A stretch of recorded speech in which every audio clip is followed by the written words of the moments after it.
The ground shook beneath Illyra's feet as the war horns echoed through the valley, and she knew, in that instant, that her life was no longer her own. She had been running for what felt like hours, her lungs burning, her bare feet cut and bleeding from the sharp stones of the forest path. Behind her, the sound of hooves grew louder, closer, and she could hear the deep growls of wolves moving through the trees on either side of her, herding her like prey. She had known this day would come. Every girl in her village had known it. But knowing something and living through it were two very different things. Faster Illyra, her mother Nora, had screamed as the soldiers stormed their small home only that morning.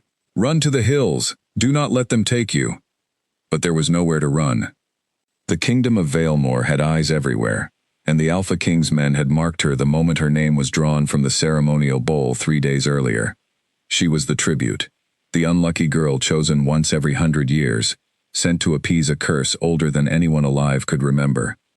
3 days earlier, she had stood in the village square with every other unmarried girl of age, watching as the village elder, a stern old man named Edmund, drew a folded slip of parchment from a weathered wooden bowl. The entire village had gathered, silent and tense, the air thick with dread. Every 100 years, the ritual repeated itself, and every 100 years, one family was chosen to lose a daughter to the fortress in the mountains. Illyra had told herself the odds were slim. She was one girl among hundreds.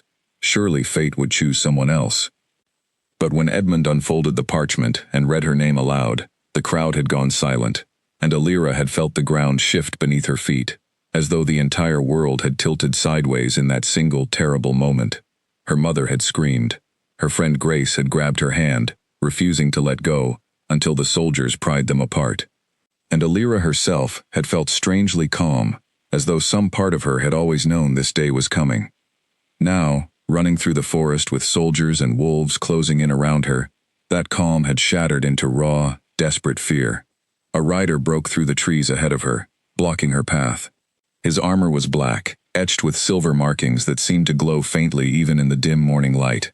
His eyes were sharp, golden, inhuman. Illyra skidded to a stop, her chest heaving, her heartbeat pounding so loudly she was certain the entire forest could hear it. "There is no use running," the rider said, his voice low and rough, more growl than words. "You were chosen. The king is waiting." "I did not ask to be chosen," Illyra said, her voice shaking, but her eyes steady. She had always been told she had too much fire for a healer's daughter, too much defiance for someone born into a life of quiet service. Now, standing before a warrior twice her size, she refused to let that fire go out. The rider dismounted, his boots crunching against the fallen leaves. 2 more riders emerged from the shadows behind him, their eyes glowing the same unnatural gold. Illyra's mind raced. She thought of her mother's warnings, of the stories the village elders whispered by firelight, stories of the Alpha King's fortress, where the storms never stopped, and the tributes who entered never returned. "My name is Owen," the first rider said, surprising her with the sudden gentleness in his tone. "I will not hurt you. None of us will. But if you resist, the king will send far worse than me to bring you in." Illyra swallowed hard.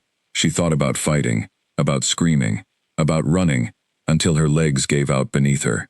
But she also thought about her mother, about the threats the soldiers had made that morning, about the safety of her village hanging in the balance if she refused to go quietly.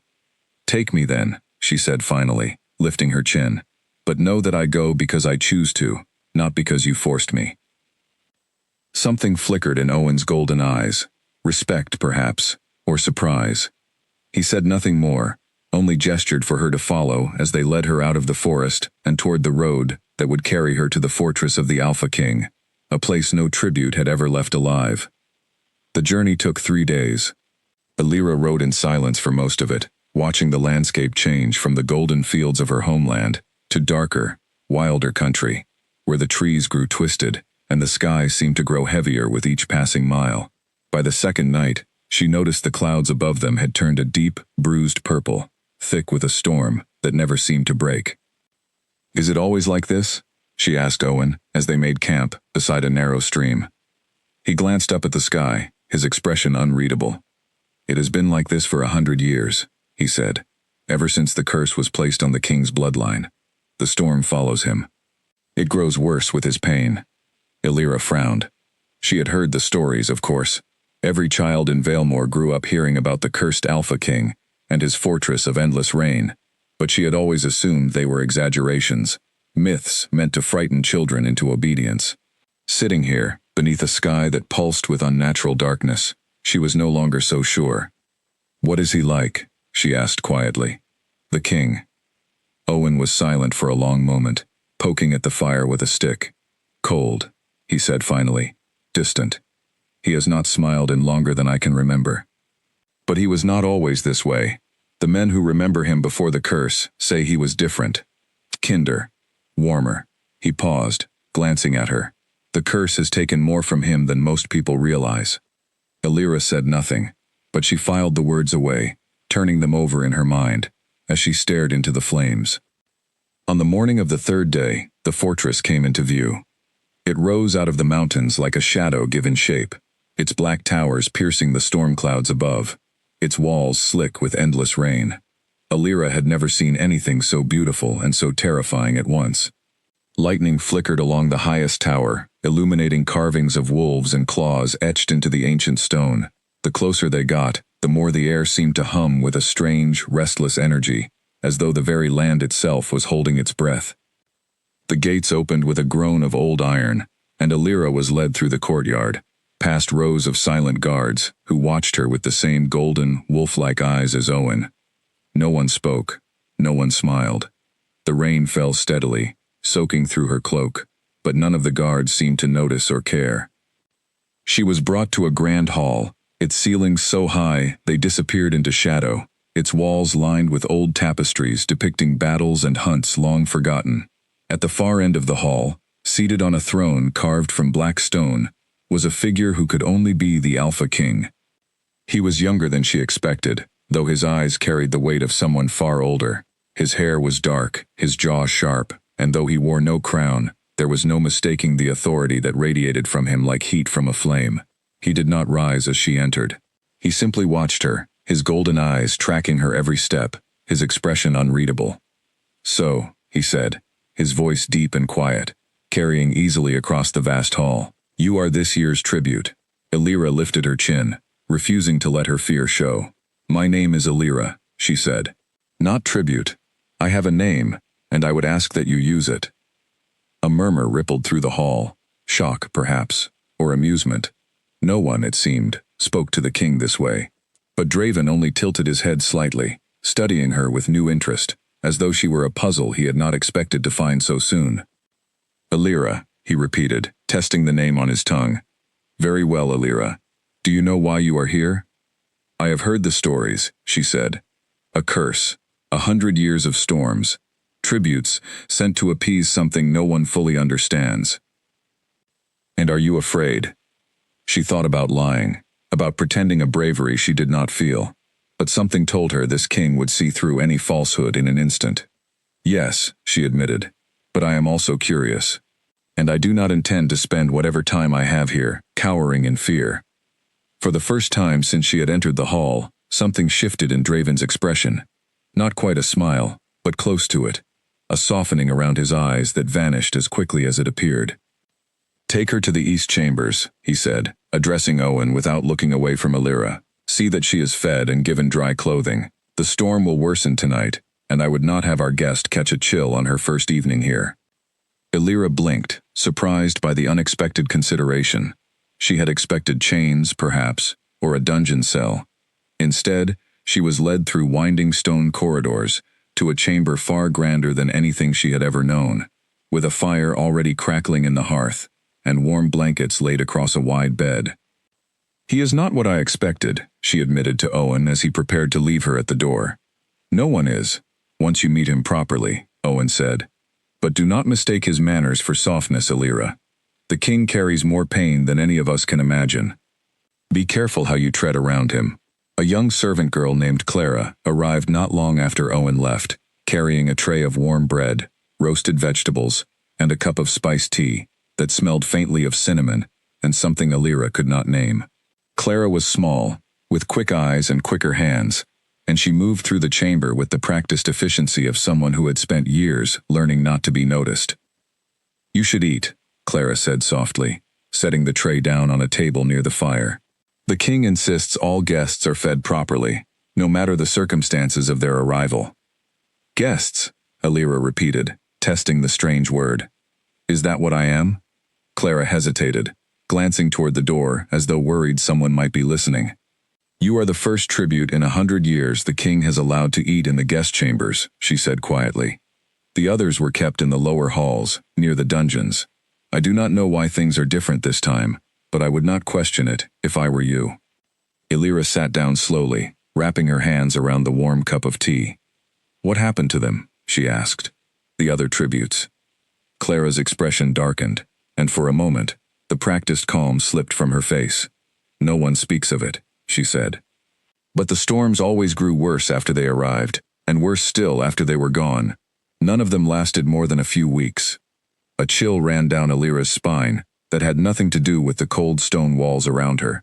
Did the king, she started, unable to finish the question. The king has never harmed a tribute with his own hands, Clara said quickly, as though sensing the fear behind Alira's unfinished words. Whatever became of them, it was the curse, not him. He mourns each one, though he would never admit it. I have seen it in his eyes. Before Alira could ask anything further, a low rumble of thunder shook the chamber, rattling the windows in their frames. Clara flinched, glancing nervously toward the storm outside. I should go, she said. The king does not like anyone lingering in the halls once the storm grows this fierce. Rest well, Alira. Tomorrow will bring answers, one way or another. After Clara left, Alira ate slowly, her mind spinning with everything she had learned. She thought of the tributes who had come before her, of their unknown fates, of the storm that seemed to rise and fall with the king's own suffering. She thought of the strange gentleness Draven had shown her, so at odds with the fear that seemed to grip everyone else in the fortress. Restless, she rose from the bed and walked to the narrow window, watching as lightning split the sky above the mountains. Far below, in the courtyard, she caught sight of a lone figure standing in the rain, unmoving, his face turned up toward the storm, as though daring it to strike him down. Even from this distance, she recognized him immediately. The king. He stood there for a long time, the rain soaking through his dark clothing, his shoulders carrying a weight that seemed far heavier than any crown. Alira watched him, transfixed, wondering what kind of man chose to stand alone in a storm that had haunted his family for 100 years. Eventually, he turned and disappeared back into the fortress, and the storm, as if sensing his retreat, seemed to calm ever so slightly. Alira stepped back from the window, her heart pounding with questions she did not yet have the courage to ask. She thought of her mother's final words to her, whispered, as the soldiers dragged her away. Whatever happens, Alira, do not lose yourself. Whatever this king is, whatever this place becomes, remember who you are. She intended to hold on to those words with everything she had. Sleep did not come easily. Every time she closed her eyes, she saw the king's face, the sorrow buried beneath his cold expression, the way his eyes had softened, however briefly, when she had refused to be afraid of him.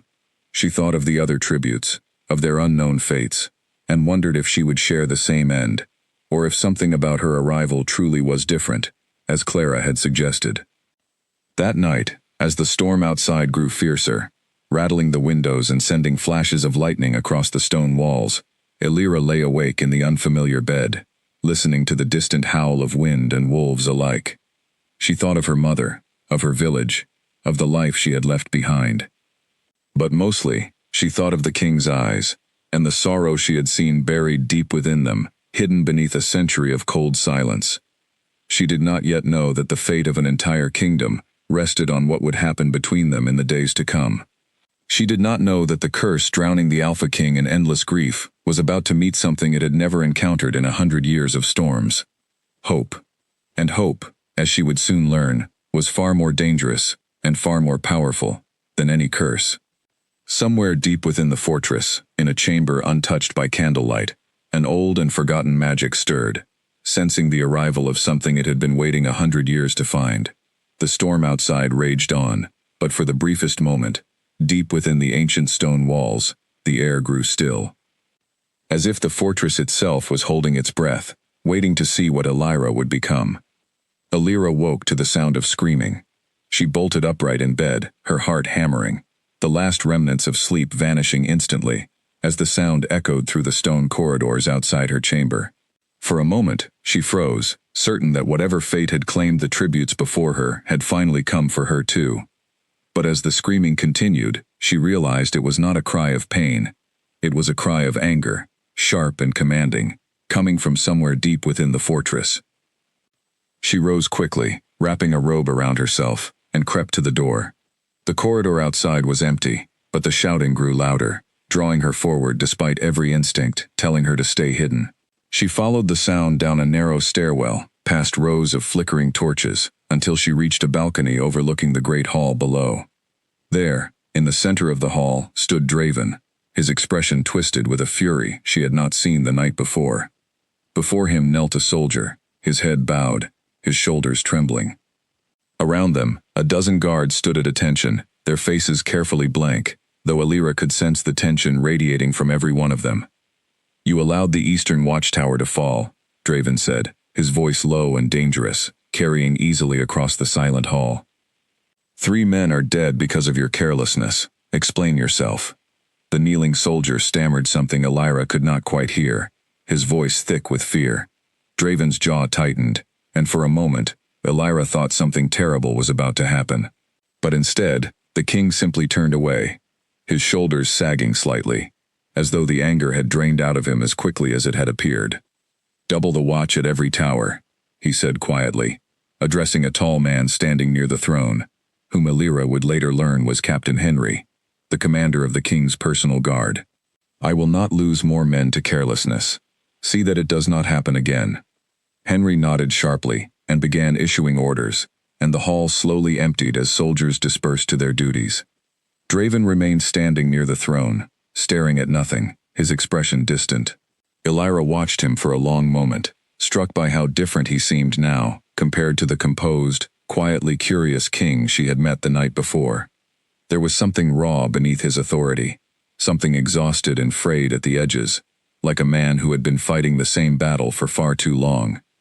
"You should not be watching from the shadows," a voice said suddenly behind her, and Alira startled, spinning around to find an older woman, standing a few feet away, her silver hair pulled back into a severe knot, her sharp eyes studying Alira with open suspicion. "I did not mean to intrude," Alira said quickly. "I heard shouting, and came to see what had happened." "Curiosity," the woman said, her tone clipped. "That will get you into trouble in this fortress, girl. I am Beatrice, advisor to the king, and you are the new tribute, I presume." "Alira," she corrected, lifting her chin the same way she had with Draven the night before. "Not tribute." Something flickered across Beatrice's face, something that might have been amusement, or might have been irritation. "Very well, Alira. Come with me. If you are to survive your time in this fortress, you would do well to understand exactly what you have walked into." Alira followed the older woman through the winding corridors, past rooms filled with ancient tapestries and shelves of dust-covered books, until they arrived at a small study-lined floor-to-ceiling with scrolls and manuscripts. Beatrice moved with practiced efficiency, pulling an old leather-bound book from a high shelf and setting it on the table between them. 100 years ago, Beatrice began, the Alpha King's great-grandfather ruled this kingdom with cruelty that history has largely forgotten, though the consequences of his actions remain very much alive. He wronged a powerful witch named Morwenna, betraying a promise made to her and casting her out of his court in disgrace. In her fury, she cursed his bloodline, declaring that every king who followed would drown in grief and storms, isolated from all who might love them, unless a bond of true loyalty could be forged strong enough to break the curse. Alira listened, her mind racing to piece together everything she had witnessed since arriving. "And the tributes," she said slowly. "They were meant to be that bond?" Beatrice nodded grimly.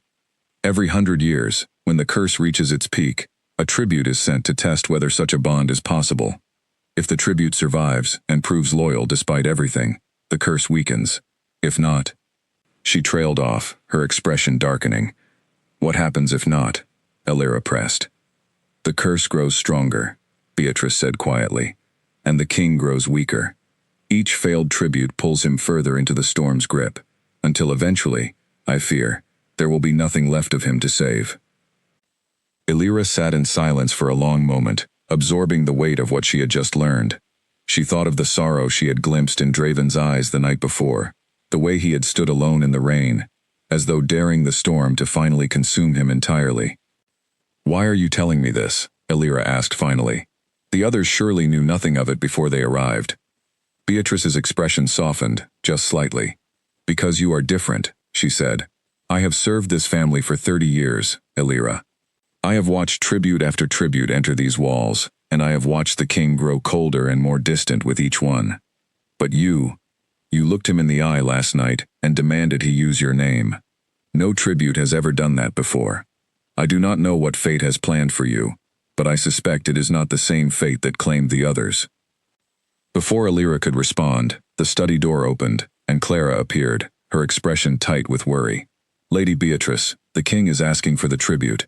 He wishes to speak with her in the western garden." Beatrice raised an eyebrow, clearly surprised. "The garden," she repeated. "He has not walked in that garden in years." Elira felt a strange flutter of nerves as she followed Clara through the fortress, past guards, who watched her with quiet curiosity, until they reached a set of heavy wooden doors, leading outside. When the doors opened, Elira found herself standing at the edge of a garden unlike anything she had ever seen. Overgrown and wild, with vines climbing the stone walls and flowers blooming in colors so vivid they seemed almost unnatural, all beneath a sky still heavy with storm clouds, though the rain, for the moment, had stopped.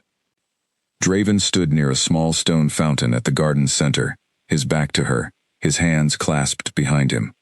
He did not turn as she approached, though she was certain he had heard her footsteps on the gravel path. "My grandmother planted this garden," he said quietly, still facing away from her. "Before the curse, before everything changed, I used to play here as a child, back when the sun still reached this part of the fortress." "It is beautiful," Elira said honestly, taking in the wild, untamed beauty of the place. "It should not still be blooming," Draven said, finally turning to face her. "Nothing grows well within these walls anymore. The storm poisons everything it touches, eventually, and yet, somehow, this garden survives." Elira studied him, noting the way his golden eyes seemed less guarded here, away from the watchful eyes of his court. "Perhaps some things are simply stronger than the curse," she said. Something shifted in his expression, surprise, perhaps, or something closer to hope, quickly suppressed. "Beatrice told you the history," he said. It was not a question. "She did," Elira admitted. "I am sorry for what your family has endured." Draven's jaw tightened, and for a moment, she thought he might turn away, might retreat back into the cold distance she had witnessed in the great hall earlier that morning. Instead, he surprised her by sitting down on the edge of the fountain, gesturing for her to join him. "Every tribute before you arrived afraid," he said. "Afraid of me, afraid of the curse, afraid of whatever fate awaited them within these walls. I could not blame them. I have done things, in moments of grief and fury, that I am not proud of. The curse does not simply take from me. It changes me, twists my temper into something I do not always recognize." "You did not hurt me," Elira said quietly. "Even now, sitting here, I do not feel afraid." Draven looked at her then, really looked at her, his golden eyes searching her face, as though trying to understand something that did not quite make sense to him. "Why not?" he asked. "Every instinct should be telling you to run." "Perhaps," Elira said slowly, choosing her words with care, "because I do not think you are the monster the stories claim you to be. I think you are a man carrying a burden too heavy for any one person to bear alone." For a long moment, neither of them spoke, the silence stretching between them, filled with the distant rumble of thunder and the soft rustle of wind through the garden's wild flowers. Then, slowly, cautiously, Draven reached out and took her hand in his touch surprisingly gentle for someone whose fury she had witnessed only hours before. "I do not know what to make of you, Elira," he admitted quietly. "In 100 years, no tribute has ever spoken to me the way you do. No tribute has ever looked at me without fear." "Then perhaps," Elira said, her heart pounding at the unexpected warmth of his touch, "it is time something changed." Above them, for just a moment, the storm clouds seemed to part, allowing a single ray of sunlight to break through and illuminate the garden below. It was brief, gone almost as quickly as it appeared, but Elira felt something shift in the air around them, something ancient and watchful, as though the ancient magic of the curse itself had taken notice of the fragile, unexpected bond beginning to form between them. Neither of them noticed the figure watching from the shadows of the fortress walls, a young lord named Cassian. His expression twisted with something far darker than curiosity, as he observed the king and the tribute sitting together in the garden his own ambitions depended on keeping apart. Cassian was a distant cousin of the king, third in line to a throne he believed should have been his from the beginning. He had spent years cultivating alliances among the lesser lords of Valemore, quietly building a following of nobles who resented Draven's isolation and grief, who whispered that a king so consumed by curse and sorrow was unfit to rule. A broken curse would strengthen Draven's claim beyond question, silencing every doubt Cassian had worked so carefully to plant. He could not allow that to happen. He turned away from the garden and made his way back through the fortress halls, his mind already spinning with plans. He needed information. He needed to understand exactly who this new tribute was, and more importantly, he needed to find a way to ensure she met the same fate as every tribute before her. Later that evening, Elira returned to her chamber, her thoughts still lingering on the unexpected warmth of the garden, on the feeling of Draven's hand around hers, on the strange, fragile hope that had begun to bloom in her chest, despite every warning she had received since arriving at the fortress. Clara arrived shortly after with dinner, her expression brighter than it had been the night before. "The whole fortress is talking about it," Clara said, setting the tray down with barely contained excitement. "The king, walking in the garden. No one can remember the last time he did such a thing." "It was only a conversation," Elira said, though she could not quite keep the small smile from her lips. "Perhaps," Clara said knowingly, "but conversations are how everything begins, are they not?" Elira ate in comfortable silence after Clara left, her mind replaying every moment of the day, the fury she had witnessed in the great hall, the history Beatrice had shared, the unexpected gentleness in the garden. She thought of the tributes who had come before her, of their unknown, unspoken fates, and wondered again what had made her different in Draven's eyes. As night fell, and the storm outside began to build once more, Elira found herself standing at her window, watching the lightning dance across the mountain peaks. She thought of Cassian, though she did not yet know his name, the figure she had glimpsed at the edge of the garden just before leaving, his expression unreadable, but his presence somehow unsettling. She had said nothing to Draven about it, uncertain if it meant anything at all. She did not know that within the fortress walls, plans were already being set into motion, plans that would soon threaten everything she and Draven had begun to build in the quiet, fragile hours of that single, unexpected afternoon. By the end of her first week within the fortress, Elira had begun to understand the strange rhythm of life inside its ancient walls, the way the storm outside seemed to rise and fall with Draven's moods, the way the guards moved through the corridors with quiet efficiency, the way every servant seemed to hold their breath whenever the king's temper flared, waiting to see if the fury would pass or grow into something worse. She spent her mornings with Beatrice, learning the history of Valemore and the intricate politics that governed the fortress. She spent her afternoons wandering the wild garden, sometimes alone, sometimes with Draven, their conversations growing longer and easier with each passing day. And in the evenings, she began to make herself useful in ways no one had expected from a tribute. Her mother had taught her the art of healing since she was a small child, and within days of her arrival, Elira found herself drawn to the fortress's small infirmary, where wounded soldiers were brought after border skirmishes and training accidents. The fortress healer, an elderly man named Lucas, had grown too frail in recent years to manage the workload alone, and he welcomed Elira's help with open gratitude. "You have a gift," Lucas told her one afternoon, watching as she carefully stitched a deep wound along a young soldier's arm, her hands steady, despite the soldier's pained hisses. "A rare gift. Where did you learn such skill?" "My mother," Elira said simply. "She has been the healer in our village since before I was born. I have been helping her since I was old enough to hold a needle." Word of her skill spread quickly through the fortress, and soon soldiers who had once avoided her with wary, suspicious glances began seeking her out directly, trusting her steady hands over the trembling ones of the aging healer. She did not turn any of them away, regardless of rank or reputation, treating every wound with the same quiet care she would have shown her own neighbors back home.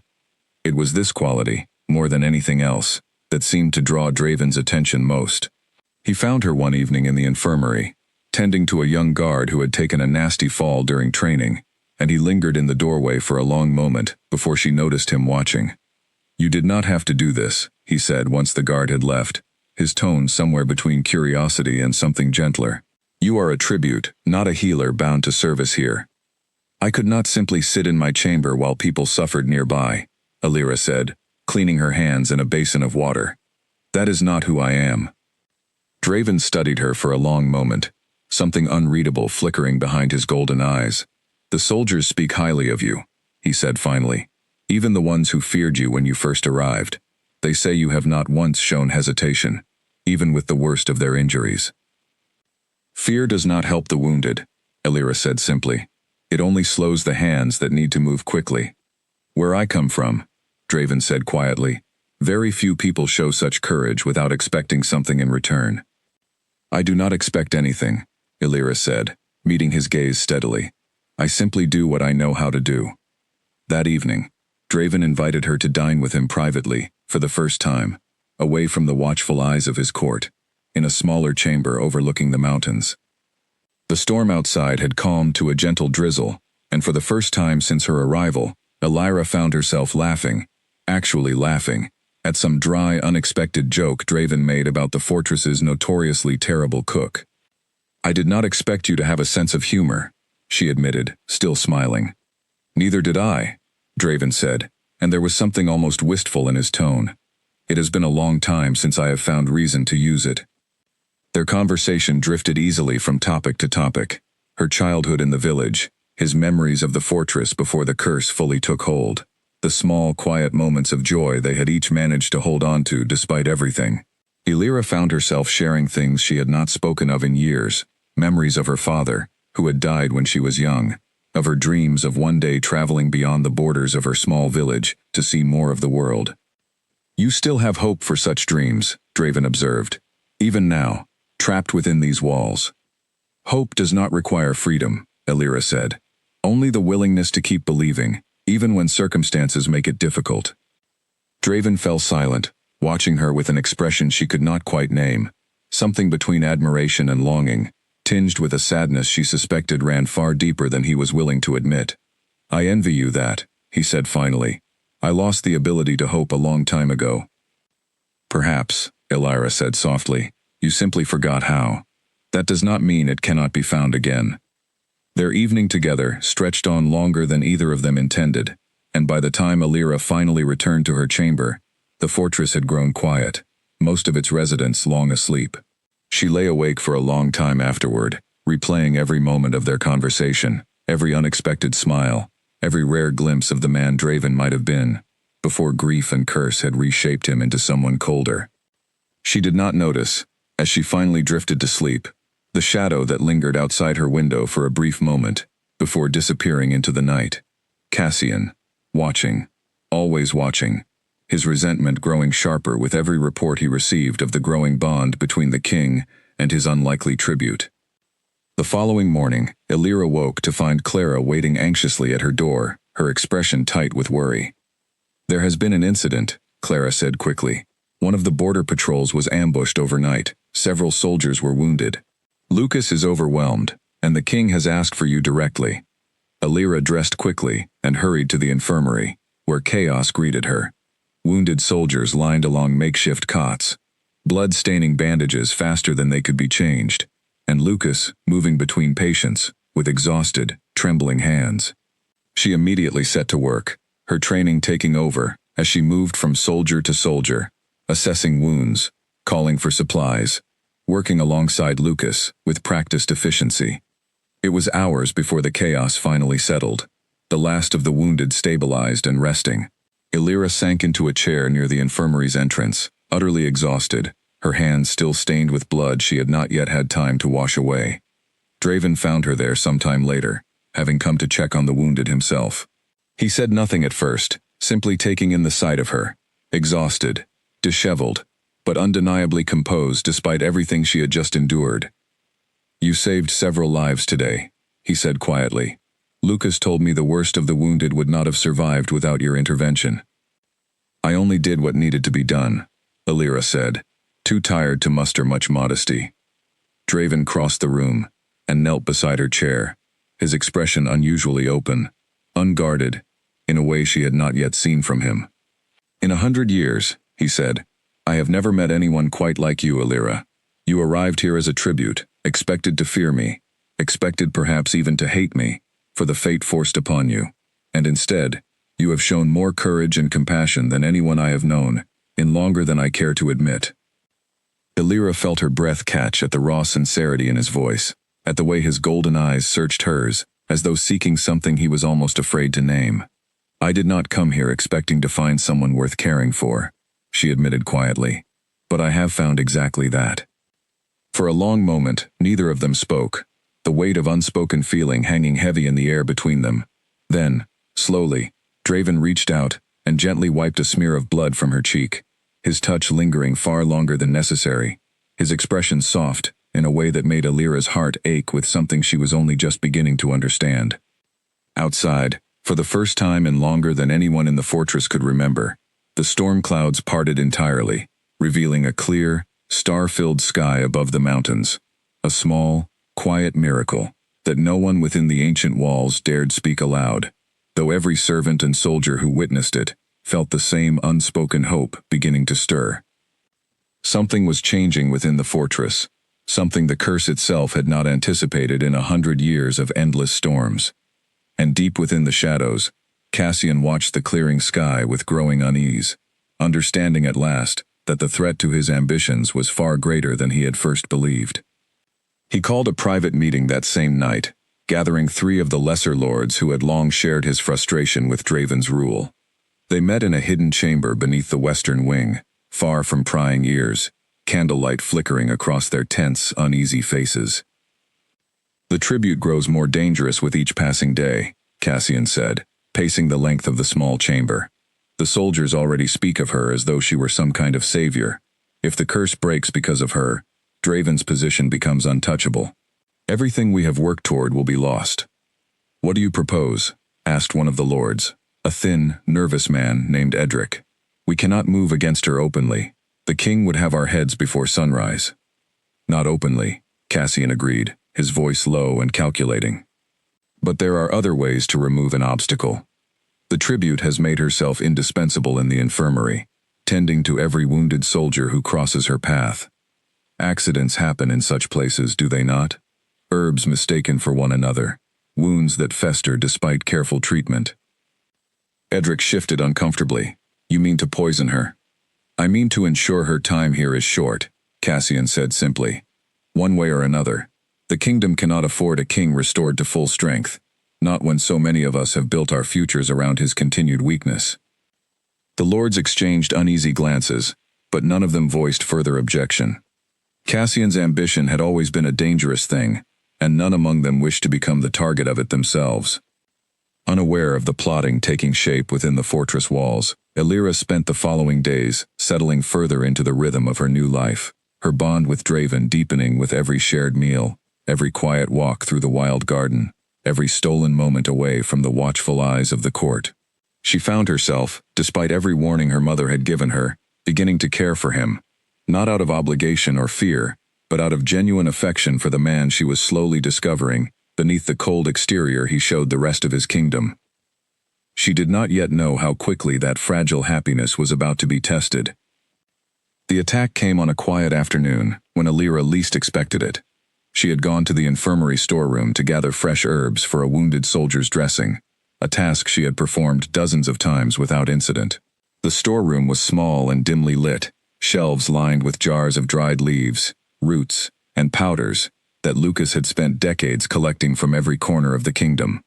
Alira moved through the familiar space with practiced ease, reaching for a jar of healing salve she had used countless times before. She did not notice, until it was too late, that the jar's contents looked slightly different than usual, darker, with a faint, bitter smell that should not have been there. The moment the salve touched the open wound on the soldier's arm, he cried out in pain, far sharper than the treatment should have caused, his skin reddening rapidly around the affected area. Alira's training took over instantly, and she recognized the signs at once, her stomach dropping with dread. "This is not healing salve," she said urgently. quickly washing the substance from the soldier's skin with clean water. Someone has replaced it with something poisonous. Lucas arrived moments later, his face draining of color, as he examined the tainted jar. "This should not be possible," he murmured, his hands trembling. "I check these stores myself, every week without fail." "What? Someone tampered with it deliberately," Alira said, her mind racing as she worked quickly to counteract the poison's effects, using an antidote her mother had taught her years before. The soldier's breathing steadied gradually, the worst of the danger passing, though his arm remained swollen and painful for hours afterward. Word of the incident spread through the fortress rapidly, and within the hour, Draven himself arrived at the infirmary, his expression thunderous, his golden eyes blazing with barely contained fury. "Someone tampered with the healing stores," Beatrice confirmed grimly, having arrived alongside the king. "This was no accident.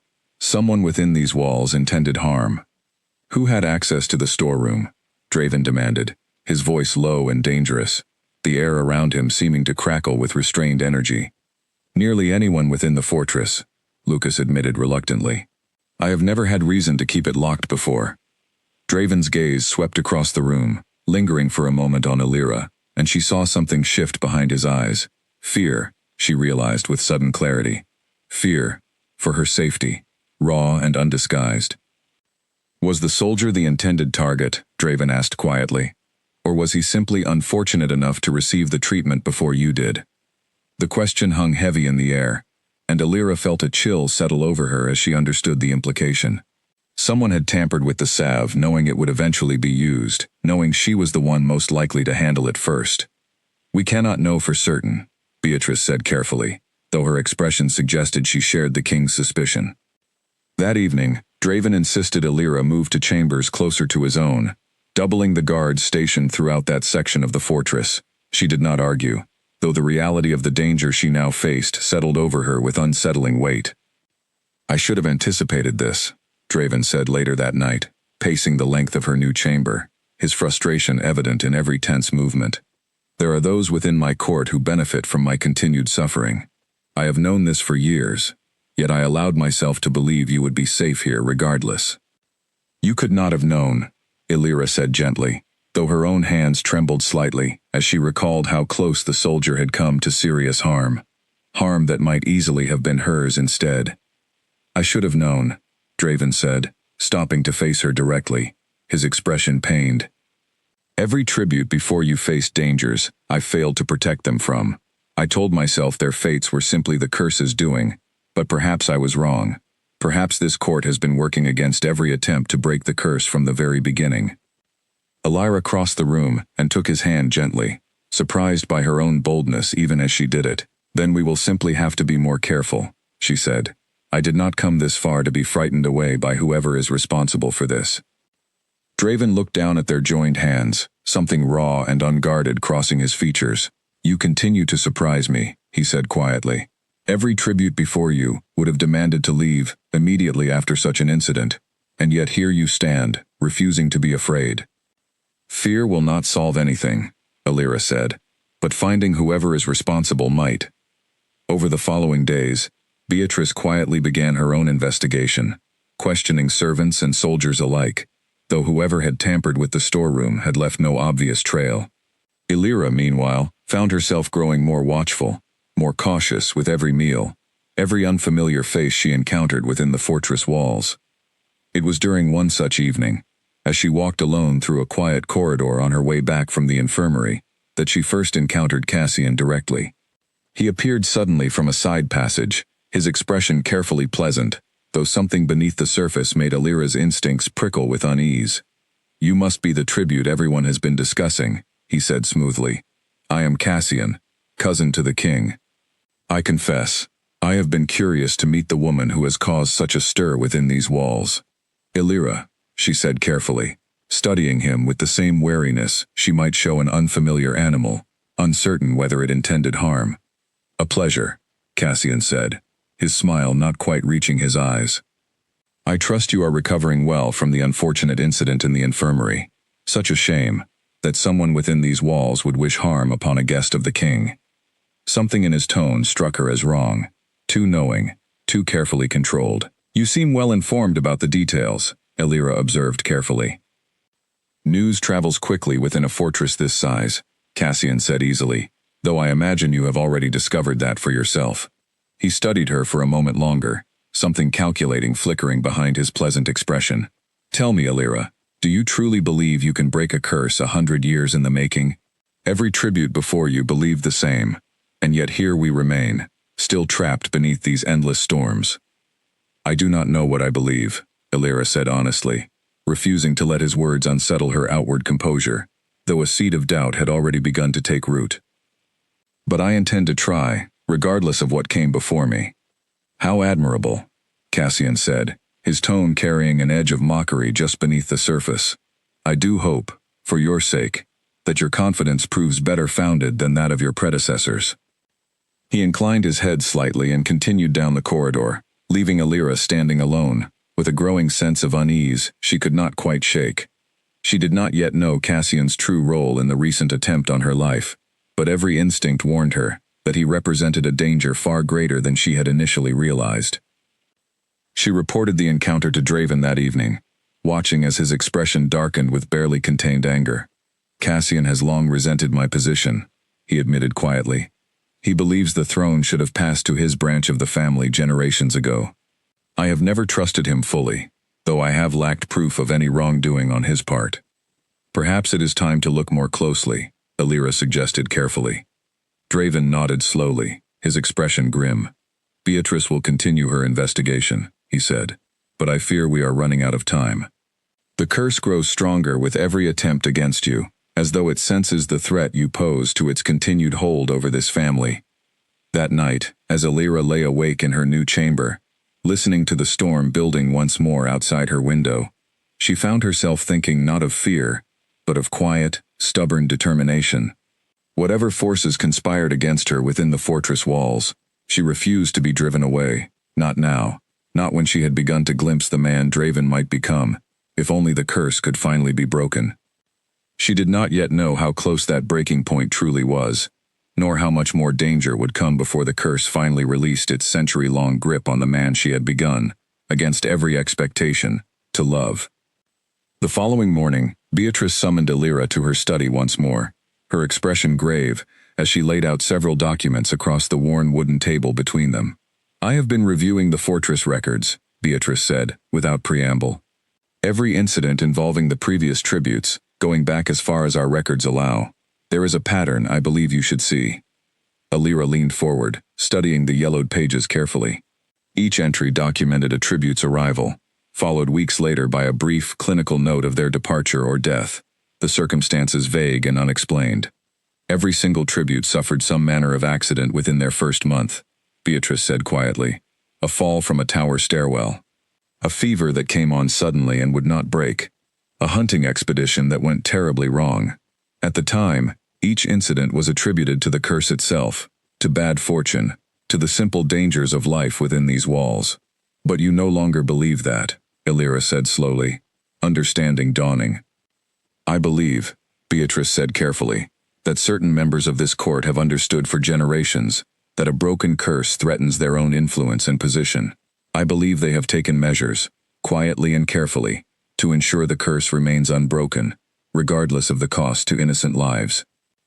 Elira felt a chill settle over her, as the full weight of Beatrice's words sank in. Cassian, she said quietly. Perhaps, Beatrice said, though I suspect he is not the first to walk this particular path, nor likely to be the last, if his ambitions are not checked. I have served 3 generations of this family, Elira, and I have long suspected the truth, without daring to voice it. You are the first person I have trusted enough to share these suspicions with directly. Why me? Elira asked. Because you are the first tribute who has shown no interest in fleeing this fortress at the earliest opportunity, Beatrice said simply, and because the king has not smiled this often, in longer than I care to remember, not since long before the curse first took hold. Whatever happens, Elira, I do not believe you arrived here by mere chance. Elira left the study that afternoon with far more questions than answers, her mind spinning with the implications of Beatrice's revelations. If the curse's continued hold over Draven's bloodline served the interests of certain powerful figures within the court, then the danger she faced extended far beyond any single enemy.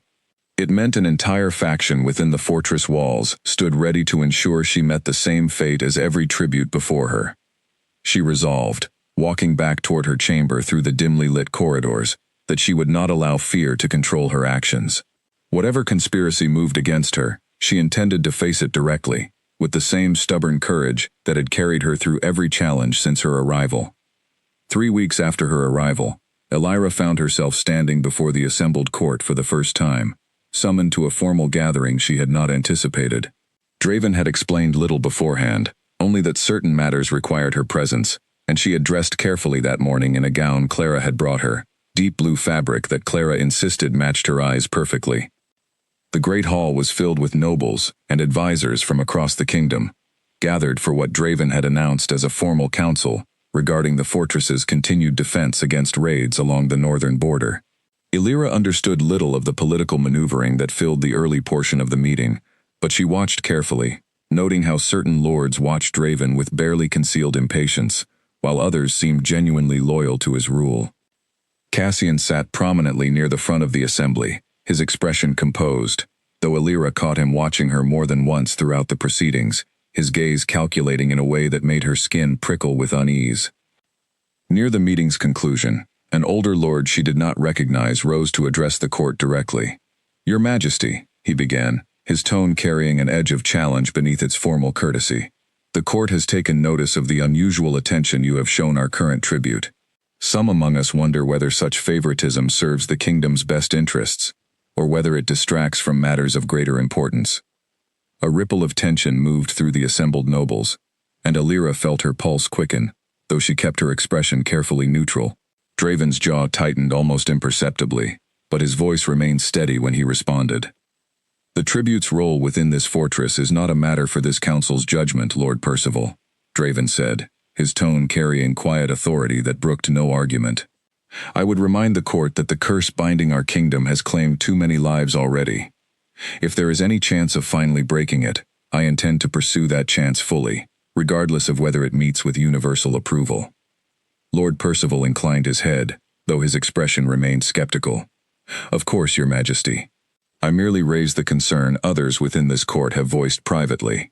"Then let them voice such concerns directly, rather than through intermediaries," Draven said sharply, and the finality in his tone ended the discussion, though Elira could sense the undercurrent of tension that lingered throughout the remainder of the meeting. Afterward, as the court dispersed, Cassian approached her once more, his expression carefully pleasant, despite the obvious tension of the recent exchange. "You seem to have made quite an impression on our king," he observed, "though I wonder whether the court's growing unease troubles you at all." "Should it?" Elira asked evenly, refusing to let him see any hint of the doubt his words had begun to plant. "Every king who has entertained hope of breaking this curse has eventually watched that hope crumble," Cassian said, his voice smooth and unhurried. "I would hate to see history repeat itself so soon, especially given how much the king seems to have invested in your presence here." "Then perhaps," Elira said, meeting his gaze directly, "you should hope, alongside the rest of us, that this time proves different." Something flickered behind Cassian's composed expression, gone before she could fully identify it, and he inclined his head politely before departing, leaving Elira once again unsettled by the encounter. That evening, Draven found her in the garden, her favorite retreat within the fortress walls, sitting quietly beside the old stone fountain as the last light of day faded beyond the mountains. He sat beside her without a word, and for a long moment they simply watched the sky together in comfortable silence. "I am sorry for what you endured in council today," he said finally. "Percival speaks for a faction within my court that has never fully trusted my judgment, particularly regarding matters connected to the curse. I do not blame them for their doubts," Elira said honestly. 100 years of failed attempts would make anyone skeptical. "Perhaps," Draven said, "but their doubts do not account for what I have witnessed these past weeks. You have shown more courage, more compassion, more genuine strength than any tribute in living memory. Whatever the court believes, I know what I have seen with my own eyes." Elira turned to face him, struck once again by the sincerity in his expression, so different from the cold, distant king she had first encountered upon her arrival. "Do you truly believe the curse can be broken?" she asked quietly, Or is this simply hope, born of desperation? Draven considered the question carefully before answering. I have spent 100 years watching my family suffer beneath this curse's weight, he said. I watched my father grow colder and more distant with each passing year, until eventually, there was nothing left of the man he once was. I have feared, for most of my life, that the same fate awaited me eventually, regardless of what I did to prevent it. And now? Illyra pressed gently. Now, Draven said, reaching out to take her hand. For the first time since I can remember, I feel something other than that creeping despair. I do not know if it is enough to break a curse, 100 years in the making, but I know that whatever I feel when I am with you is genuine, unforced, entirely my own choosing. Illyra felt her breath catch at the raw honesty in his words, at the warmth of his hand around hers, at the quiet vulnerability he had allowed her to witness, despite every instinct that surely urged him toward caution. I feel it too, she admitted softly. Whatever this is between us, it does not feel like obligation or fear. It feels like something real. They sat together in comfortable silence, as full darkness settled over the garden, the storm clouds above, unusually calm, as though the very sky itself had paused to witness the fragile, growing bond between them. Neither of them noticed, in that quiet, peaceful moment, the figure watching from a darkened window high above the garden. Cassian's expression twisted with cold calculation, as he began to formulate a plan far more dangerous than any he had attempted before. He understood now that subtle sabotage would not be enough to separate the king from his growing attachment to the tribute. More drastic measures would be required, and he intended to see them through, regardless of the cost, regardless of the danger to himself or anyone else who stood in his path toward reclaiming what he believed was rightfully his. The following days passed with deceptive calm, Illyra and Draven's bond deepening further with each shared meal, each quiet evening spent together in the garden, each small moment of trust exchanged between two people who had both, in their own ways, forgotten what it felt like to hope for something better. But beneath the fortress's ancient stones, danger continued to gather, patient and calculating, waiting for the precise moment to strike at the fragile happiness they had both begun to believe, against every prior expectation, they might actually be allowed to keep. The following morning, Owen sought Illyra out privately, his expression grave as he pulled her aside in a quiet corridor, away from prying ears. I overheard something last night, he said quietly. Two of the lesser lords speaking in hushed tones near the western stables. I could not hear everything, but I heard your name mentioned, along with talk of an upcoming hunting expedition. Illyra felt a chill settle over her. What kind of expedition? The king has spoken of taking you beyond the fortress walls, Owen said. To show you the surrounding lands, perhaps even the village nearest the border. I do not know if the timing is coincidence, but I would advise caution, Illyra. Whatever those lords are planning, I fear it involves whatever journey the king intends for you. Illyra thanked him for the warning, and carried the information straight to Draven that same afternoon, watching his expression darken as she relayed what Owen had overheard. I had planned to take you to the village myself, next week, he admitted. I wish to show you something of the kingdom beyond these walls, somewhere the storm does not reach so heavily. Then perhaps we should delay, Illyra suggested carefully, at least until we understand what danger might await us. Draven considered this for a long moment before shaking his head slowly. I will not allow fear to dictate every choice I make, he said, but I will take precautions. Henry and a full guard will accompany us, and I will ensure Cassian remains within the fortress during our absence, under close watch. Illyra was not entirely reassured, but she trusted Draven's judgment, and over the following days, she found herself growing cautiously excited at the prospect of seeing more of the kingdom beyond the fortress's storm-shadowed walls, despite the uncertainty that continued to hang over their plans.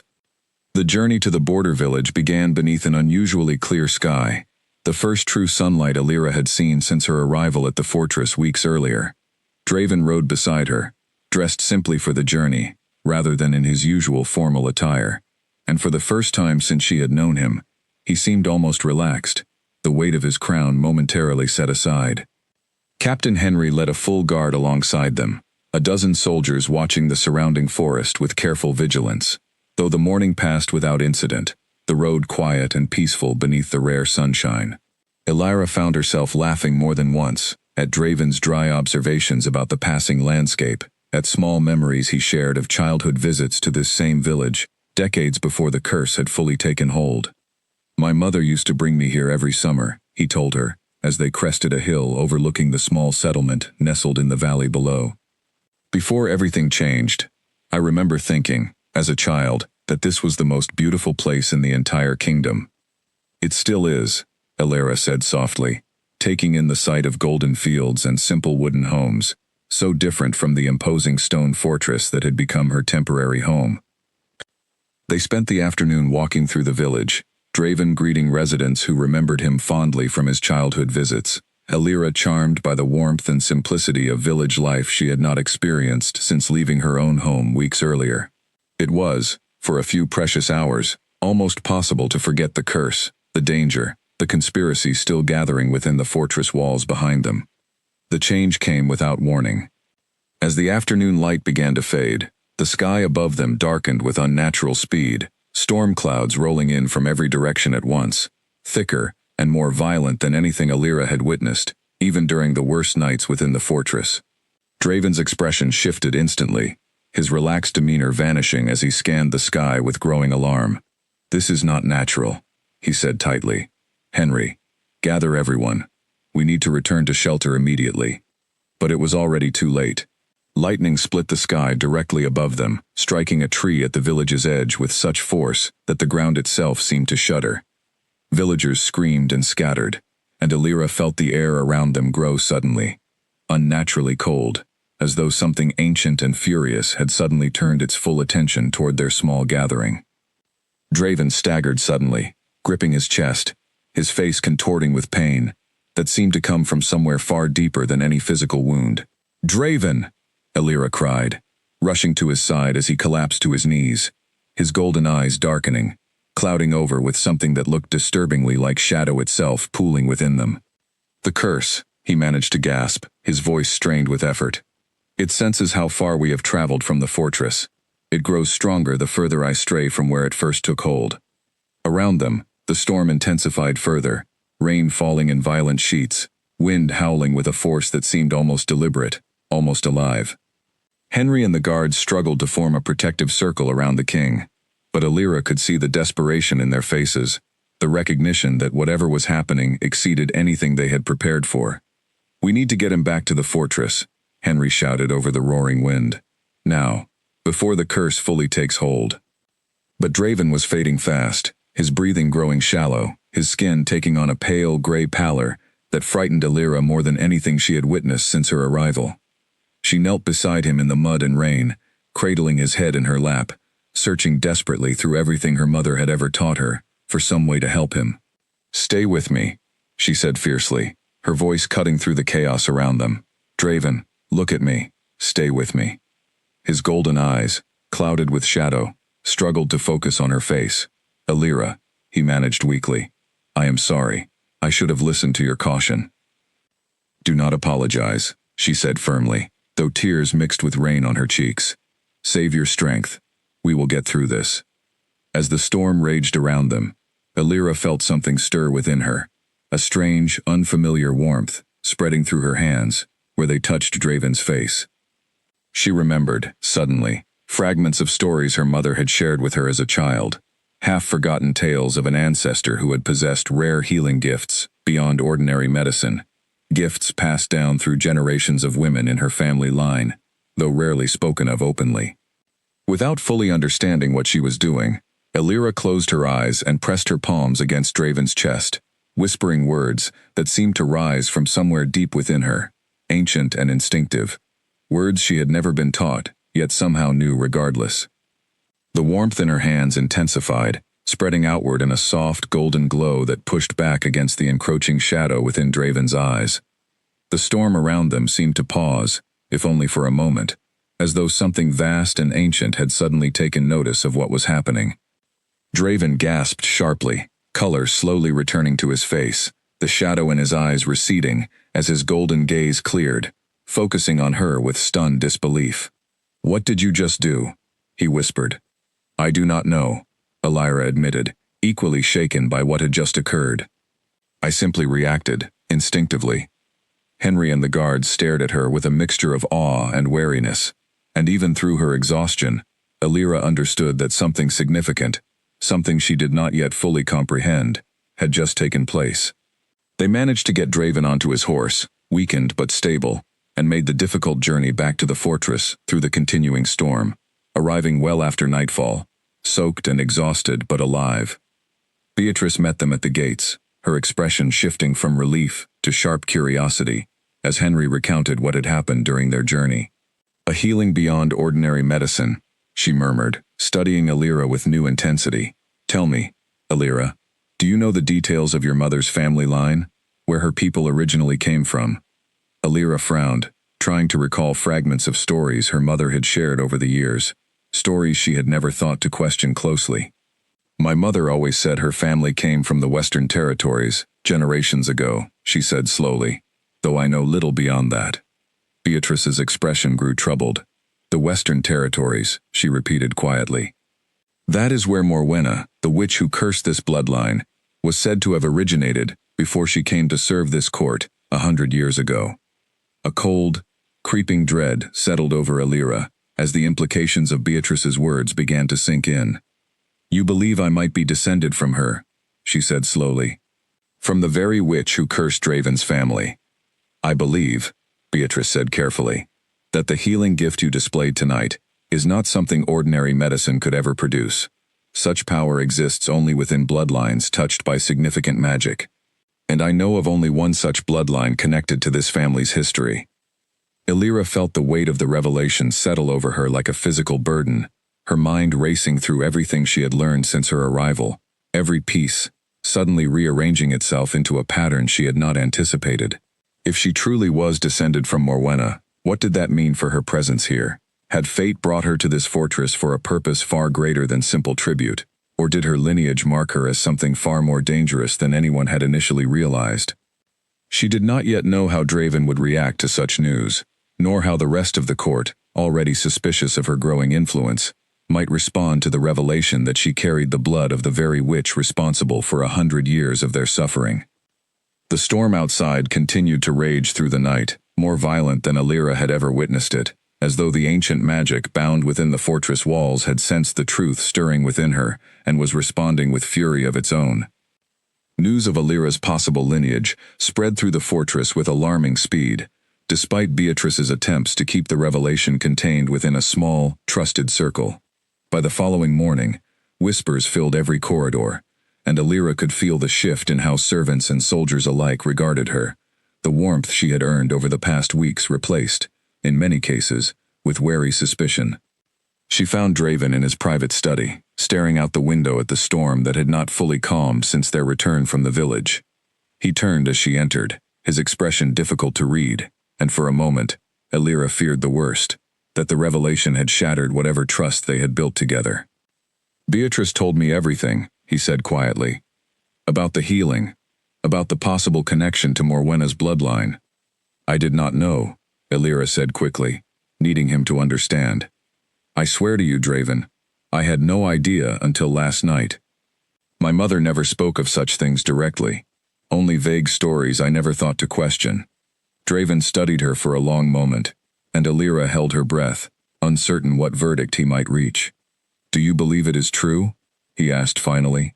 "That you carry her blood?" "I do not know," Alira admitted honestly.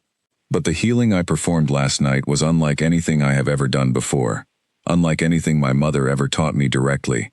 It came from somewhere else, somewhere I do not fully understand." Draven crossed the room slowly, his expression softening slightly as he studied her face. 100 years ago," he said, "Morwenna cursed my family, in an act of vengeance, for a terrible wrong committed against her. I have spent my entire life believing her only legacy was suffering and storms. But last night, whatever power flows through your blood saved my life, rather than ending it." "Perhaps," Alira said carefully, "the curse was never meant to be permanent. Perhaps it was always meant to be broken, eventually, by someone connected to both sides of this old conflict." Draven considered this possibility, something like hope flickering behind his troubled expression. "Beatrice believes something similar," he admitted. "She has been studying the old records more closely since last night. searching for any mention of how such a curse might finally be lifted. Before their conversation could continue further, a sharp knock interrupted them, and Henry entered with obvious urgency. "Your Majesty, there has been a development. Lord Cassian has gathered several of the court nobles in the Eastern Hall. They are demanding an audience regarding the tribute's lineage." Draven's expression hardened immediately. "Of course he is," he muttered darkly. "Very well. Let us address this directly, before rumor and fear distort the truth beyond recognition." The Eastern Hall was crowded when they arrived. Nobles and advisors gathered in tense clusters, their conversations falling silent, as Draven entered with Alira at his side. Cassian stood near the front of the assembly, his expression carefully composed, though Alira could sense the satisfaction simmering beneath his calm exterior. "Your Majesty," Cassian began, his tone deceptively respectful, "the court has learned troubling news regarding our tribute's true lineage. Surely you understand the danger of harboring a descendant of the very witch who cursed your family within these walls. The tribute's lineage, if proven true, changes nothing regarding her character or her actions since arriving here," Draven said firmly, his voice carrying easily across the silent hall. "She has shown nothing but loyalty and compassion during her time within this fortress." "Loyalty," Cassian repeated, his tone laced with skepticism. "Or perhaps a carefully orchestrated deception, meant to earn your trust, before delivering some final, devastating blow. Has it not occurred to you, Your Majesty, that her presence here might serve Morwenna's original curse, rather than break it?" A murmur of unease rippled through the assembled nobles, and Alira felt the weight of dozens of suspicious stares settling upon her.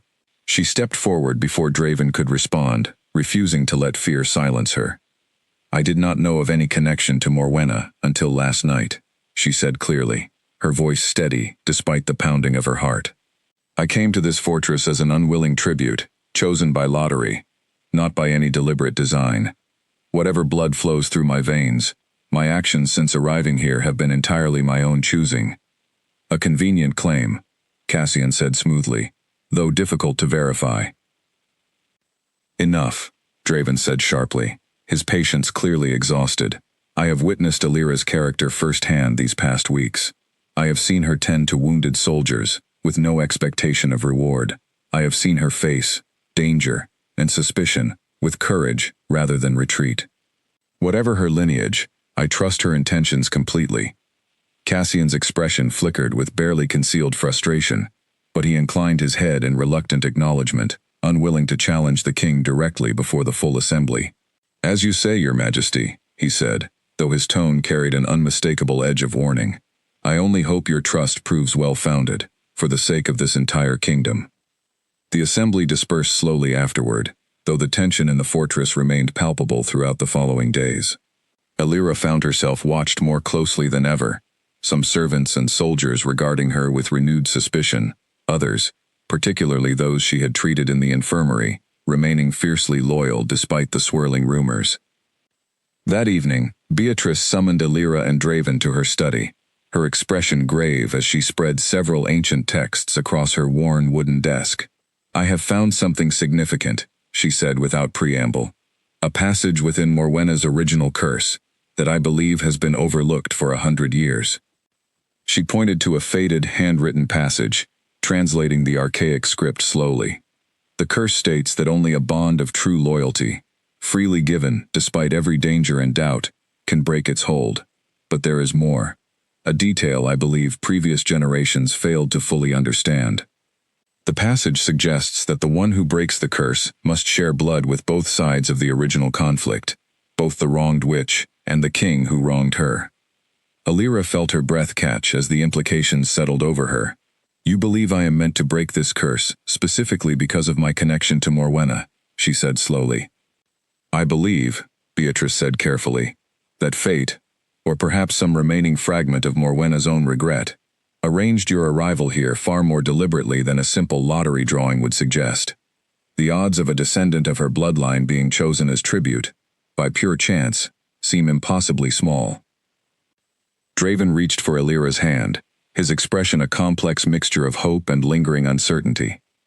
"If this is true," he said quietly, "then perhaps everything that has happened since your arrival has been building toward exactly this moment. Or perhaps," Elira said, her voice trembling slightly. It means the true test of breaking this curse still lies ahead of us, and we have not yet faced the greatest danger it will demand. Beatrice nodded slowly, her expression grave. The old text suggests the curse's power grows most volatile as it nears its potential breaking point. I fear the recent attempts against your life, and the strange storm that nearly claimed the king during your journey, are only the beginning of what the curse will attempt in order to prevent its own ending. Outside, thunder rumbled ominously across the mountains, as though the ancient magic bound within the fortress had heard Beatrice's words and was already gathering its full strength for whatever confrontation still lay ahead. Cassian's patience had finally run out. 3 days after the confrontation in the Eastern Hall, he gathered his small circle of conspirators once more, this time with a plan far more direct than anything he had previously attempted. "The king refuses to see reason," he said grimly, pacing before the assembled lords in their hidden meeting chamber. "Every attempt to expose the tribute's danger only strengthens his devotion to her. We must act more decisively, before this curse breaks, and our positions within this court are lost entirely." "What do you propose now?" Edric asked nervously, clearly unsettled by the growing boldness of Cassian's schemes. "A formal accusation," Cassian said, "before the full court, with evidence I have carefully constructed over recent days. I will claim the tribute conspired with dark forces to weaken the king's judgment, using her connection to Morwenna's bloodline as undeniable proof of her true intentions." "And if the king refuses to believe such accusations?" another lord asked. Cassian's expression hardened. "Then we will ensure the evidence is compelling enough that he has no choice but to act, or risk losing the support of this entire court." 2 days later, Cassian made his move, summoning the full court to the Great Hall, under the pretense of urgent business regarding the kingdom's northern defenses. When Draven and Elira arrived, expecting routine discussion of border patrols, they instead found the hall filled with tension, Cassian standing prominently at its center, several documents clutched in his hands. "Your Majesty," Cassian began, his voice carrying dramatic weight across the silent hall, "I bring grave evidence that can no longer be ignored. Evidence that the tribute Elira has been in secret communication with forces seeking to destroy this kingdom from within." A gasp rippled through the assembled nobles, and Elira felt her stomach drop with sudden dread as Cassian held up a folded letter, its handwriting unfamiliar, but deliberately styled to resemble her own. "This letter was discovered in the tribute's chamber," Cassian continued, "detailing plans to weaken the king's defenses and deliver this fortress into the hands of enemies beyond our borders." "That is a lie," Elira said sharply, stepping forward despite the murmurs of alarm spreading through the hall. "I have written no such letter. I have no knowledge of any such conspiracy." "A convenient denial," Cassian said smoothly, though the evidence speaks for itself. Draven's expression had grown thunderous throughout Cassian's accusation, and he stepped forward now, his voice carrying dangerous authority across the hall. "Where exactly was this letter discovered, cousin?" "In the tribute's private chamber," Cassian said confidently, hidden among her belongings. "And who exactly conducted this search of her private chamber?" Draven pressed, his tone sharpening further. "Without my knowledge or authorization?" Cassian hesitated for the first time, clearly unprepared for the direct challenge. The matter was urgent enough to warrant immediate action, he said, though his confidence had visibly wavered. "I see," Draven said coldly. "So, you searched her chamber without permission, discovered a conveniently damning letter, and now present it before the full court as undeniable proof, all without allowing me the opportunity to verify its authenticity myself." Beatrice stepped forward at this moment, having remained quiet at the edge of the hall until now. "Your Majesty, I would be glad to examine the letter's handwriting personally. I have overseen enough of the tribute's correspondence during her time here to recognize her true writing style immediately." Cassian's expression tightened with barely concealed alarm as Beatrice approached, but he could hardly refuse such a reasonable request before the full assembly. She examined the letter carefully, comparing it against notes Elira had written during her work in the infirmary, and within moments, her expression confirmed what Elira already knew. "This is not the tribute's handwriting," Beatrice announced clearly. "The similarities are superficial at best. Whoever forged this letter clearly hoped no one within this court would examine it closely enough to notice the discrepancy." The hall erupted into murmurs of confusion and growing suspicion, many eyes now turning toward Cassian rather than Alira. His composure finally cracked, panic flashing briefly across his features before he forced his expression back into careful neutrality.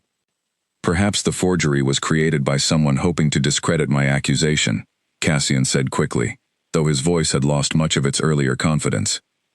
"Or perhaps," Draven said, his voice deadly quiet now, "you fabricated this evidence yourself, cousin, out of desperation to prevent a curse you have long profited from remaining unbroken."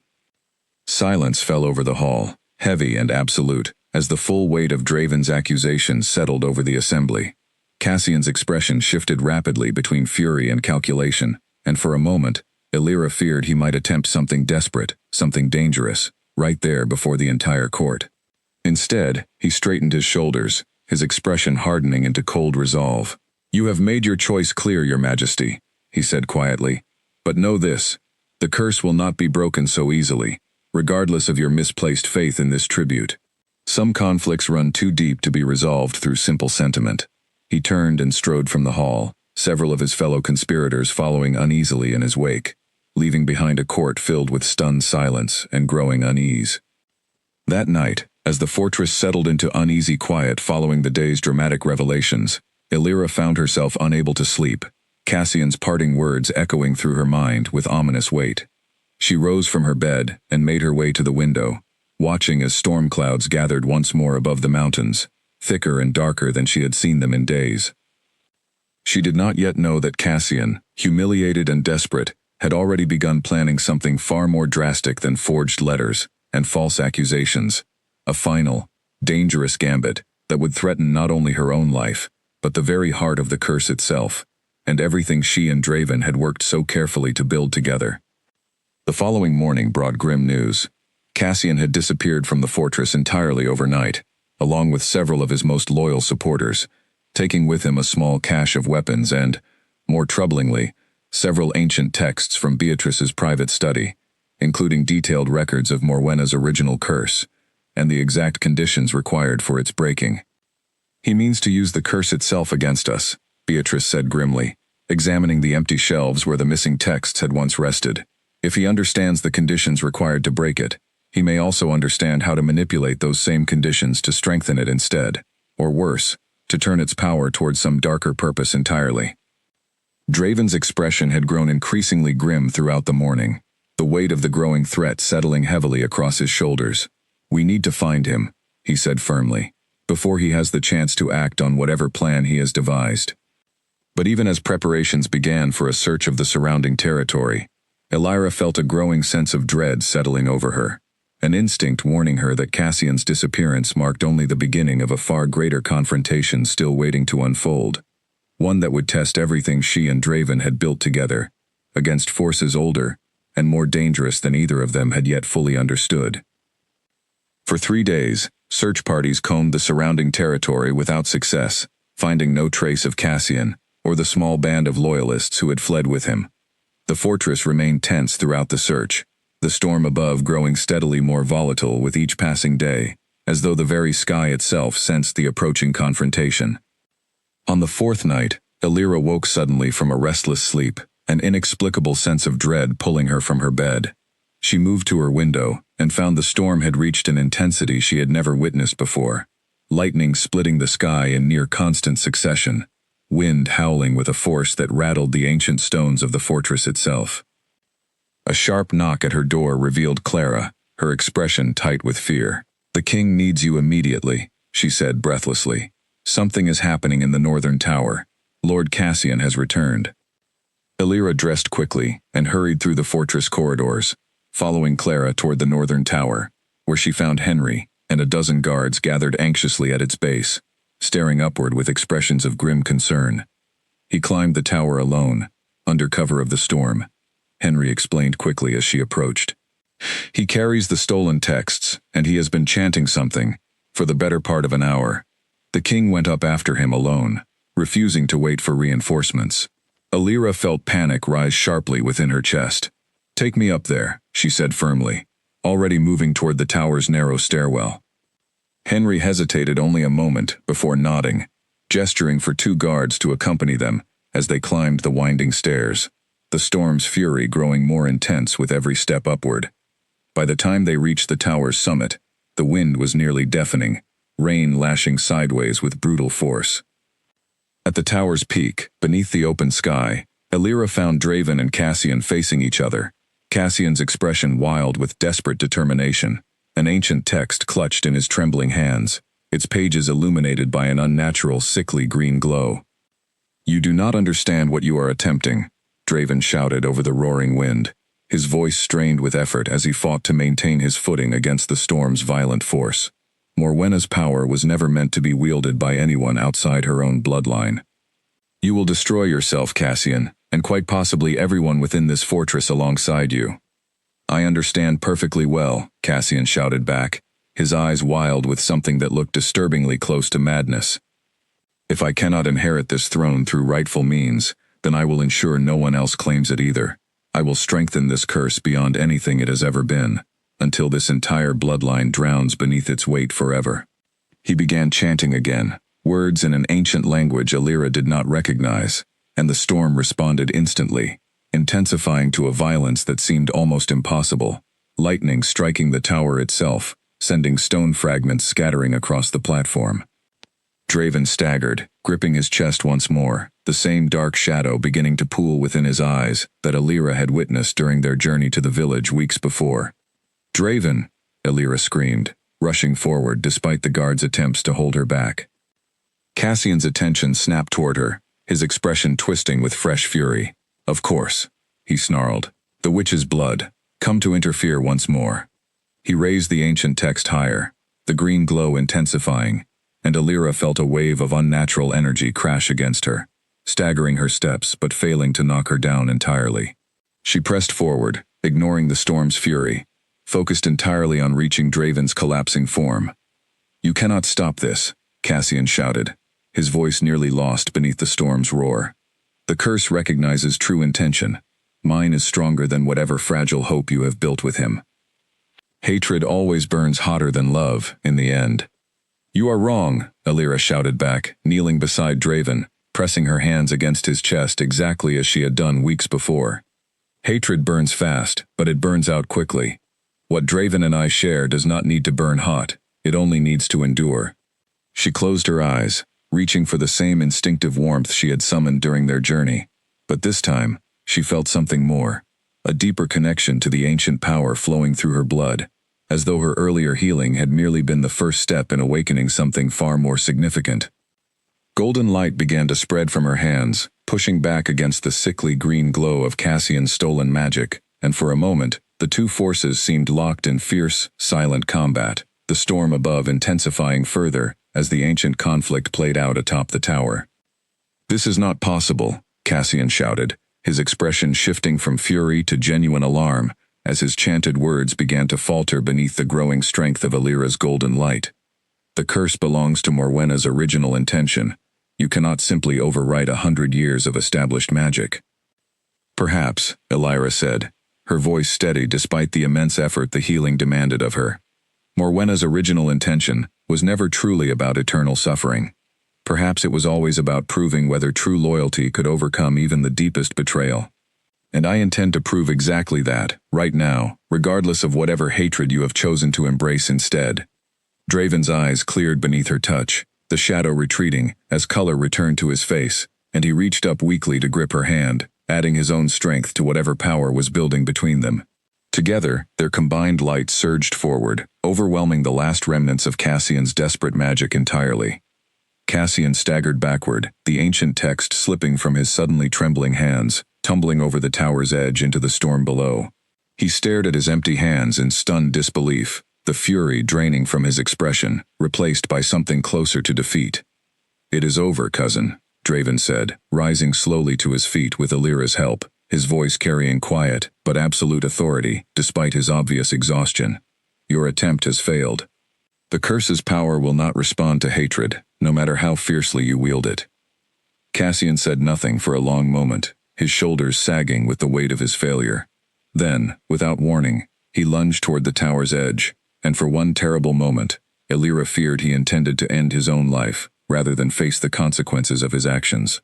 Henry moved swiftly, catching Cassian's arm before he could fall, wrestling him back onto the platform despite his desperate struggle. "Take him to the dungeons," Draven commanded, his voice heavy with exhaustion and unmistakable sorrow. "He will face proper judgment once this storm has passed." As the guards led Cassian away, still struggling weakly against their grip, Illyra turned back to Draven, relief and exhaustion washing over her in equal measure. The storm around them, though still fierce, seemed to be gradually losing its unnatural intensity, the wind calming slightly, the lightning growing less frequent. "You saved my life again," Draven said quietly, reaching out to gently brush wet hair from her face, his golden eyes filled with something far deeper than simple gratitude. "We saved each other," Illyra corrected softly. "This was never something I could have done alone." As they stood together atop the tower, the storm continuing to gradually calm around them, neither of them yet realized that the true, final test of the curse still awaited them. One final confrontation that would determine, once and for all, whether 100 years of suffering could truly be brought to an end. In the days following Cassian's failed attempt atop the northern tower, the fortress settled into an uneasy calm, though Illyra sensed the storm's true reckoning still waited somewhere ahead of them, patient and inevitable. Beatrice spent countless hours studying the fragments of Morwenna's stolen texts that Henry had managed to recover from the tower's base, piecing together the final conditions required to fully break the century-old curse. "There is one final requirement," Beatrice explained one evening, gathering Illyra and Draven together in her study, her expression carrying the weight of what she had discovered. "The curse's true breaking demands more than simple loyalty proven through crisis. It requires a choice, made freely, with full understanding of every consequence, at the exact moment the curse reaches its final, most violent peak." "What kind of choice?" Draven asked, his expression tense with anticipation. "According to these fragments," Beatrice said carefully, "the one who carries Morwenna's blood must choose, at the storm's absolute height, to stand beside the king, rather than flee to safety, fully understanding the danger such a choice represents. It is this final act of chosen loyalty, freely given despite mortal risk, that severs the curse's hold entirely." Illyra felt a chill settle over her at the implications of Beatrice's words. "And if I flee instead," she said slowly, "the curse remains unbroken." "Worse," Beatrice said gravely. "The texts suggest a failed final attempt might strengthen the curse, beyond anything it has been previously, potentially binding it permanently to this bloodline, with no future chance of breaking its hold." Draven's expression darkened with obvious concern. "Then perhaps we should not attempt this final step at all," he said firmly. "I will not ask you to risk your life on uncertain magic, Illyra, not when the consequences of failure could be so severe." "You are not asking me," Illyra said quietly, reaching for his hand.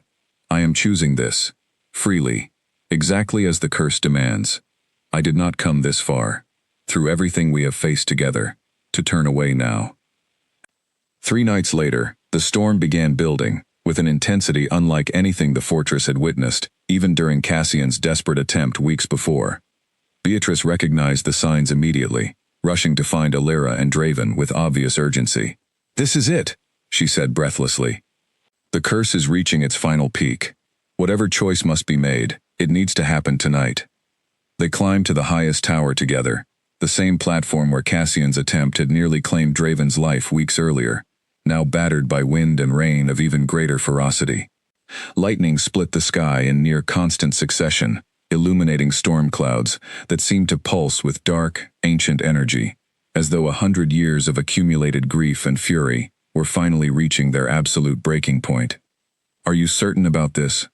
Draven shouted over the roaring wind, gripping Illyra's hands tightly, as the storm raged around them with terrifying force. "I have never been more certain of anything," Illyra shouted back, meeting his gaze steadily, despite the chaos surrounding them. The wind intensified further, nearly knocking them from their feet, and Illyra felt the storm's ancient power pressing against her, testing her resolve, offering her one final chance to flee towards safety, rather than face whatever danger this ultimate confrontation demanded. She thought of her mother's final words, of everything she had witnessed and endured since her arrival at this fortress, of the man standing before her now, transformed by weeks of shared trust and growing love, from the cold, distant king she had first encountered. She did not hesitate. Elira stepped forward, wrapping her arms around Draven despite the storm's violent fury, pressing her forehead against his, her voice carrying clearly, despite the roaring wind around them. "I choose you," she said firmly. "Not out of obligation, not out of fear, but because I have come to love you, entirely and completely, regardless of curse or consequence." The moment the words left her lips, the storm reached its absolute peak, lightning striking the tower with such force that the very stones beneath their feet trembled violently. Draven wrapped his arms around her in return, his voice matching her own fierce determination. "And I choose you," he said. "I have chosen you since the very first night you looked me in the eye without fear. Whatever this curse demands, I choose you, now and always." A blinding flash of golden light erupted around them, so intense that Elira had to close her eyes against its brilliance. She felt the storm's fury reach a final, desperate crescendo, wind and rain and lightning converging around them with overwhelming force, before suddenly, impossibly, everything went completely, utterly still. When Elira opened her eyes, she found herself still standing atop the tower, Draven's arms still wrapped protectively around her, but the storm above them had vanished entirely, replaced by a clear, star-filled sky, unlike anything the fortress had witnessed in 100 years. The air itself felt different, lighter somehow, as though an immense weight had finally, completely lifted from the ancient stones around them. "It is broken," Draven whispered, staring upward at the clear night sky, with an expression of stunned, overwhelming disbelief. "After 100 years, it is finally broken." Below them, throughout the fortress, Elira could hear the distant sounds of celebration, beginning to build, as guards and servants alike stepped outside to witness the impossible sight of clear skies above their storm-shadowed home, for the first time in living memory. Beatrice arrived at the tower's summit moments later, tears streaming freely down her weathered face as she took in the sight before her. 100 years, she said, her voice thick with emotion. 100 years of suffering, finally ended. In the weeks that followed, the fortress transformed entirely, sunlight reaching corners of the ancient stone walls that had not felt its warmth in generations, gardens blooming freely, without the storm's poisonous influence, the kingdom of Valemore, beginning what would prove to be a long, careful process of healing from a century of accumulated grief and fear. Cassian, stripped of his title and position, was exiled from the kingdom entirely, his ambitions finally and completely defeated. Draven, freed at last from the curse's crushing weight, revealed himself to be exactly the man Elira had glimpsed beneath his cold exterior from their very first meeting, warm, thoughtful, and deeply devoted to the well-being of his people, no longer burdened by the isolating grief that had shaped so much of his earlier rule. Elira's own role within the fortress transformed as well, her healing gifts now openly celebrated rather than viewed with suspicion, her connection to Morwenna's bloodline understood not as a dangerous inheritance, but as the very key that had finally allowed a century of suffering to end. She continued her work in the infirmary, training new healers alongside Lucas, while also taking on new responsibilities beside Draven, as his trusted advisor and closest companion. On a warm spring morning, months after the curse's final breaking, Draven led Elira once more to the wild garden his grandmother had planted generations before, now blooming more vibrantly than it ever had beneath the storm's shadow. He knelt beside the old stone fountain, and Elira felt her breath catch as she understood what was about to happen. 100 years ago, Draven said softly, my family's story began with a broken promise and a curse born from grief and betrayal. I cannot undo that history, nor the suffering it caused so many innocent people, including you. But I can promise you this, Elira. Whatever future lies ahead of us, I intend to build it with honesty, with trust, and with a love I never believed myself capable of feeling again. He offered her a simple ring, crafted from silver, and set with a small, clear stone that seemed to catch and hold the morning sunlight. Will you stay beside me, Elira? Not as a tribute bound by ancient obligation, but as my equal, my partner, and if you will have me, my wife? Elira felt tears of genuine joy welling in her eyes as she knelt beside him, taking his hands in hers. I arrived at this fortress, believing my life had been stolen from me, she said softly. But somewhere along the way, I found something far greater than the life I had originally imagined. I found you, and a purpose I never expected to discover. Yes, Draven. I will stay beside you, now and for however many years fate allows us together. Above them, the sky remained perfectly clear, sunlight warming the ancient stones that had known nothing but storm and shadow for 100 long years. The kingdom of Valemore, finally freed from its ancient burden, began its long, hopeful journey toward a future neither curse nor grief could ever claim again, built upon the simple, powerful truth that even the deepest wounds, given enough courage and enough love, could finally, completely heal.